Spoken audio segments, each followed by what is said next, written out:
मानः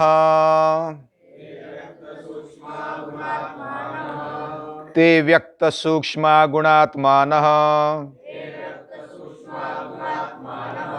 अतीतानागतं स्वरूपतोस्त्यद्वभेदात् धर्माणाम्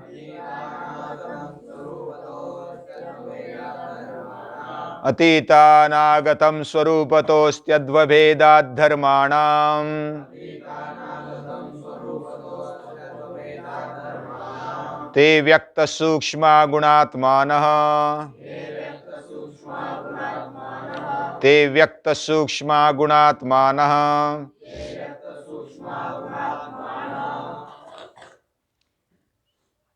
महर्षि पतंजलि को हर रोज याद करते हुए कृतज्ञता पूर्वक प्रणाम भी करते हैं। और केवल प्रणाम हाथ जोड़कर करना ये तो सहज बात है, ये सीधी बात है।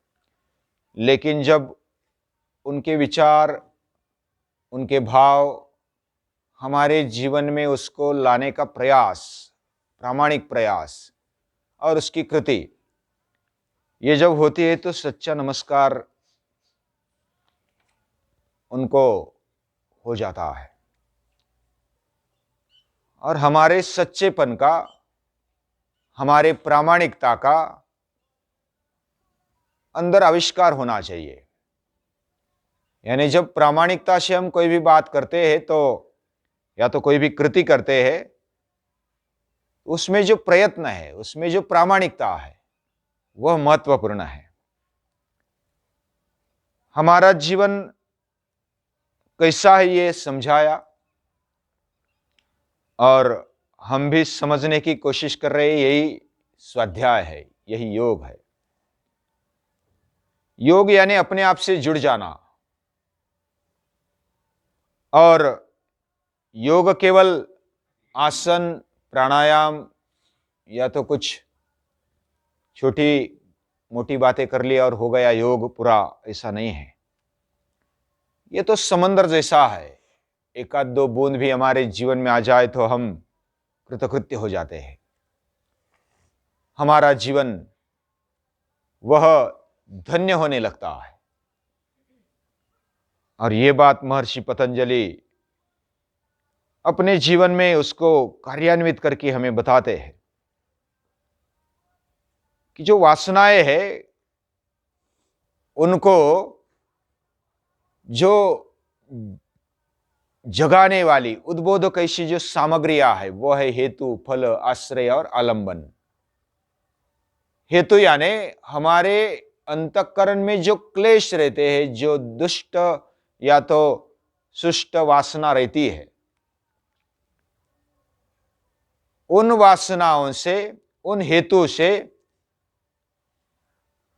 ये वासना प्रेरित होती है। और जब अविद्या उसका मूल है, अज्ञान यानी कि अविद्या इसका मूल है, और ऐसे मुख्य 5 क्लेश ये कर्म का मूल हेतु है, कारण है। दूसरी उद्बोधक सामग्री में से है फल, विपाक उसको बोलते हैं। ये कर्म का फल ये कभी व्यर्थ नहीं जाता है, ये परिणाम करके छोड़ता है। तो ये भी वासनाओं को जगाने में, उसको व्यक्त करने में मदद रूप होते हैं। तीसरा है आश्रय, हमारा चित्त, अंतःकरण, वह उसका आधार है। उसके आधार से ही वो क्लेश और वासनाएं चिपकते रहती है। और चौथा है आलंबन, आलंबन यानी विषय। वो विषय भी उद्बोधक सामग्री में से एक है और वो वासनाओं को जगाने वाली एक बहुत बड़ी सामग्री है। इनके संग्रह से ही वासनाएं जागृत हो जाती है, संस्कार जागृत हो जाते हैं और हमारे जीवन में जाति, आयु और भोग प्राप्त होते हैं। जन्म, आयुष्य और भोग यानी हमारे जीवन में आने वाला जो भी सुख दुखात्मक अनुभव है वो भोग है। और वह भोग देने का काम ये कर्म करता है, ये वासना करती है, ये संस्कार करते हैं। क्लेशमूल कर्माशय सतिमूले तद्विपाको जात्यायुर्भोगा, ये हमने पहले देखा। और ये चार जो सामग्रियां है, उद्बोधक सामग्रियां, ये अगर साइड में हो जाती है तो उसका व्यक्त होना यह असंभव हो जाता है। बिना चित्त के वासनाएं जागृत नहीं होती है। लेकिन जागृत नहीं होती, व्यक्त नहीं होती, इसका मतलब वो स्वरूपता ठहरती है, वो सुषुप्त है, सिर्फ जगी नहीं है। और जगी नहीं है, सुषुप्त है, वो कभी भी जाग सकती है, जग सकती है। जैसे विश्वामित्र तपस्वी है, तपस्वी होने के बावजूद भी सुंदरैषी मेनका ने, अप्सरा ने उनके तप का भंग किया और उनकी जो सुषुप्त वासना थी वो जागृत हो गई और वो ढह गए, अपनी तपस्या से अधपतित हो गए। यानी जब हम इन चारों को सही तरीके से कंट्रोल कर लेते हैं, यानी कि हेतु, फल, आश्रय और आलंबन, ये चार सामग्रियां, इनको हम काबू में कर लेते हैं तो हमारी वासनाएं सुप्त रहती है, वह जागती नहीं। मन में या तो सुप्त मन में वह स्वरूपता होती है। यह भी एक सूत्र में हमने देखा, अतीत अनागतम स्वरूपतः त्वद्भेदात् धर्माणाम, यानी अलग अलग जो हमारे अंतःकरण के स्वभाव है वह एक तो अतीत है, अतीत यानी भूत में जो भी कामना वासना रहती है वो, फिर अनागत यानी भविष्य में जो आने वाली है वो भी सुप्त रहती है, और जो वर्तमान है यानी इन चारों सामग्रियों की वजह से जागृत होने वाली, वर्तमान में प्रारब्ध रूप में हमारे सामने आने वाली जो भी वासना है, कामना है या तो संस्कार है, वह ये तीनों मिलकर, ये तीन धर्म है, वासनाओं के तीन अवस्थाओं में, यानी भूत, भविष्य और वर्तमान में वो आती है। वह स्वरूपता इसमें रहती है, लेकिन वर्तमान में हमने तो दबा दिया, उसको कंट्रोल कर लिया, व्यक्त नहीं किया, क्योंकि हमने मन को और समझो कि बुद्धि को, अंतःकरण को शुद्ध किया है। और वह शुद्ध करते हुए इंद्रियों को, मन को कंट्रोल किया है और ज्ञान से उसको और हमारी हेतु को भी शुद्ध किया है। फिर भी वो स्वरूपता, ये वासनाएं दबी हुई है, और वो दबी हुई वासना कभी व्यक्त कभी सूक्ष्म ऐसी होती, वो स्वरूपता वैसे रहती है। जैसे व्यक्त कौन सी, वर्तमान में जो है वो व्यक्त है, जो भूतकाल में हो गई वह अव्यक्त है, सूक्ष्म है, और जो भविष्य में होने वाली है, ऐसे संस्कार हमारे अंदर पड़े हैं कि जो भविष्य में हमारे लिए वासनाएं खड़ी करेंगे, संस्कार खड़े करेंगे। तो ऐसी वासना संस्कार हमारे में दबे पड़े हैं, वह सुषुप्त है, वह स्वरूपता उपलब्ध है, लेकिन वो व्यक्त नहीं है, वह सूक्ष्म है। और व्यक्त कौन से है, जो हम वर्तमान में जो हमारे सामने आए हैं वो व्यक्त है।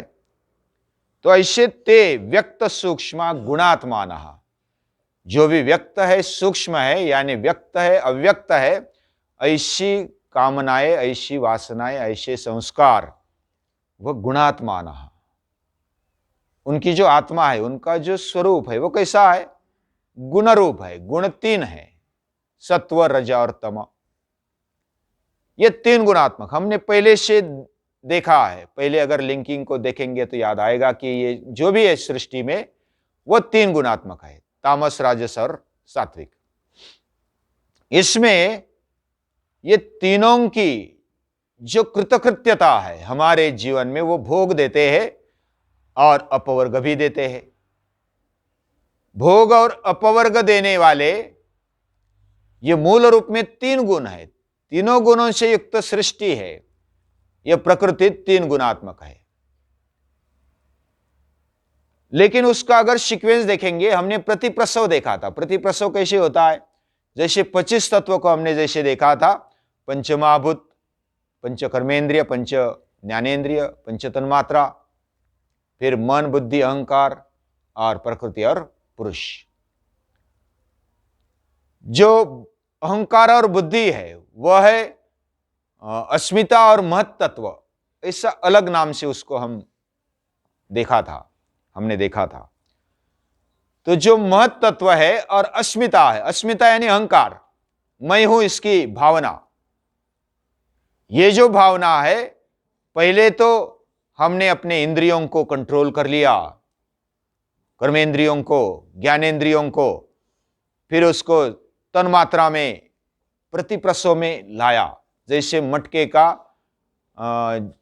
यानी घड़ा है, घड़े की फिर मिट्टी बना दी, वैसा ही हमारा जो प्रसव हुआ है उसका प्रतिप्रसव यानी वापस उसको रिवाइंड करना। तो पंच कर्मेंद्रिय, पंच ज्ञानेंद्रिय उसको समेट लिया, विलीन कर दिया तन्मात्राओं में, तन्मात्राओं को विलीन कर दिया पंचमहाभूतों में, पंचमहाभूतों को विलीन कर दिया मन और बुद्धि में। यानी जो सूक्ष्म है, स्थूल है, वो सूक्ष्म में विलीन कर दिया, सूक्ष्म को अति सूक्ष्म में विलीन कर दिया। तो ये जो सूक्ष्म तक जाते जाते जैसे पंच तन्मात्रा को मन और बुद्धि में और अहंकार में उसको विलीन कर दिया, और अहंकार को बुद्धि में, और बुद्धि यानी महत तत्व, और महत तत्व को प्रकृति में विलीन कर दिया, और प्रकृति ये तीन गुणात्मक, तीन गुणों में विलीन कर दिया। तो जब तक ये स्वरूपता वासना या तो संस्कार उपलब्ध है, इसका आविष्कार होता है मन, बुद्धि, चित्त और अहंकार से। वासनाएं, कामनाएं या तो संस्कार कब जगते हैं? ये जो चार उपलब्ध है, अंतःकरण चतुष्टय और चार सामग्रियां, हेतु, फल, आश्रय और आलंबन, और जब इसको भी विलीन कर दिया प्रकृति में, यानी तीन गुणात्मक सत्व, रजत, तम, इनमें विलीन कर दिया, तो फिर अंतःकरण रहा ही नहीं, वो विलीन हो गया। फिर उससे आधारित जो जागृत करने वाली जो भी सामग्री है वो भी नहीं रहेंगी। जैसे घट मिट्टी में मिला दिया, तो घट का जो आकार था, उसका बड़ापन था, छोटापन था, या तो जो भी उसका स्वरूप था, वो पूरा नष्ट हो गया, मिट्टी में मिल गया। तो उसके लिए वो जो गुणात्मक, जो स्वरूपात्मक जो है आविष्कार, वो नहीं रहा।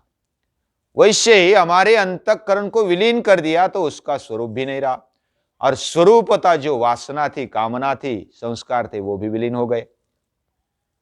और तब कैसी अवस्था हो जाती है? गुणा गुणेश वर्तन्त इति मत्वा न सज्जते। फिर ऐसे जो गुणातीत होते हैं वो क्या करते हैं? वह गुण अपने गुणों में वर्तते हैं, यानी कि वह अपना कार्य करते हैं। और इतनी फिर तटस्थता, इसको शब्द बोलेंगे तो भी थोड़ा समझ में आ जाएगा, इसलिए बोलता हूं। तटस्थ यानी वह अपने स्वरूप में अवस्थित हो जाता है, और फिर वो देखने वाला ही बन जाता है सिर्फ। ऐसी अवस्था आत्मा की हो जाती है, हमारे जो अंदर अंतःकरण उसकी अवस्था हो जाती है, वो आत्मा में एक रूप हो जाता है। फिर वो गुण भी साइड में रहते, गुण ने जो भी अभी तक किया उनका कृतकार्य हो गया, उनका जो भी काम करना था, पुरुषार्थ था। फिर लास्ट वाले सूत्र में जैसे पुरुषार्थ शून्य नाम गुणा नाम, यानी गुणों का पुरुषार्थ अभी शून्य हो गया, उसका कुछ काम नहीं रहा। भोग देना था वो भोग लिया, या तो अपवर्ग यानी मुक्ति भी प्राप्त हो गई तो उनका काम खत्म हो गया। तो जो जीवन मुक्त होते हैं वो कैसे होते? गुणा गुणेश वर्तन्त, गुण अपने गुणों में विचरण करते हैं, मैं सिर्फ देख रहा हूं। तो इस अवस्था में आकर के वो काम करते हैं। और कैसी और अवस्था बनती? प्रकाशंच प्रवृत्तिंच मोहमेव च पांडव न द्वेष्टि संप्रवृत्तानि न निवृत्तानि कांक्षति। वह फिर आकांक्षा नहीं करता है, किसी का द्वेष नहीं करता है।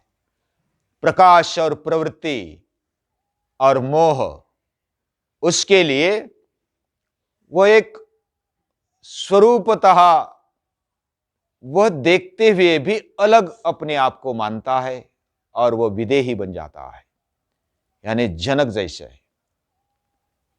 या तो अलग, जैसे हमने विश्वामित्र का उदाहरण देखा, जो राजर्षि विश्वामित्र है वो भी महान है, तपस्वी है। उन्होंने प्रतिसृष्टि खड़ी की थी और प्रतिसृष्टि खड़ी करने वाले, यानी ये जो विश्व है, जैसा अलग विश्व निर्माण करने वाले विश्वामित्र, वह भी जब स्वरूपता वासना कामना अगर उपलब्ध है, 3 गुणों से युक्त है, तो फिर वो ढह जा सकते हैं, यानी कि अधपतित हो सकते हैं, वासनाओं में कामनाओं में फिर आ सकते हैं। तो इधर क्या है, वो वासना कामना जिसके आधार से चित्त, यानी मन बुद्धि चित्त अहंकार के आधार से रहते हैं, उनको भी विलीन कर दिया, प्रतिप्रसव कर दिया, और प्रतिप्रसव होने के कारण उनका अस्तित्व नहीं रहा। इधर 12वें अध्याय में भक्ति योग में भगवान कहते हैं मय्येव मन आदत्सो मयि बुद्धि निवेश है। इधर भी वैसी प्रक्रिया है, मुझे मन और बुद्धि दे दो, बाकी मेरे पर छोड़ दो। मन बुद्धि को अर्पित कर देना है, यानी भगवान में विलीन कर देना है, आत्मशक्ति में विलीन कर देना है। इधर योग में क्या कहा, योग दर्शन में, कि हमारे मन बुद्धि को किधर विलीन कर देना है, प्रतिप्रसव, यानी उसको फिर महत्त्व में विलीन कर दिया, महत्त्व फिर प्रकृति में विलीन कर दिया, प्रकृति फिर 3 गुणों में विलीन हो गई, और 3 गुणों में विलीन होने के साथ फिर आत्मशक्ति में वह एक रूप हो जाता है। जो भी हमारा चित्त है, मन है, बुद्धि है, वह भगवान में विलीन हो जाता है। और उस समय हमारा मन नहीं रहता, हमारा अहंकार नहीं रहता, हमारी बुद्धि नहीं रहती। तो गुणा गुणेश्वर तंत्र, ये चरम अवस्था है, ये कैवल्य अवस्था है, ये पुरुषार्थ शून्या नाम गुणा नाम प्रतिप्रसव स्वरूप प्रतिष्ठा व चिति शक्ति रीति, ये अंतिम अवस्था आ जाती है। ये कैवल्य पाद में जो भी एक एक स्टेज चित्त की बताई, चित्त की स्टेज बताते बताते वो कैसे किधर कैसे प्रवास करता है, उसको कैसे वृत्तियां चिपकती है, कैसे उसको छोड़ा जा सकता है, कैसे वो अनादि है, अनादि होने पर भी वो शांत है, ये सब बताते हुए इधर बताया वो सूक्ष्म और जो व्यक्त ऐसी कामना है, संस्कार है, वो गुणात्मन होने के कारण वो गुणों का भी प्रतिप्रसव हो गया, तो फिर हमारा चित्त और या तो मन बुद्धि वो विलीन हो जाते हैं, उसका प्रतिप्रसव हो जाता है, और उधर हम कैवल्य अवस्था को प्राप्त कर लेते हैं। अभी 3 गुण है, तीनों गुणों के कारण वैसा परिणाम होना चाहिए कि गुण, तामस गुण, सात्विक गुण, राजस गुण, इनके जैसा चित्त बनना चाहिए। लेकिन ये एक रूप कैसे होता है, या तो एक वस्तु तत्व कैसे बन जाता है, तो ये आगे देखेंगे, अगले सूत्र में उसका वर्णन है, वो कल देखेंगे। तब तक रुकते हैं। नमस्कार।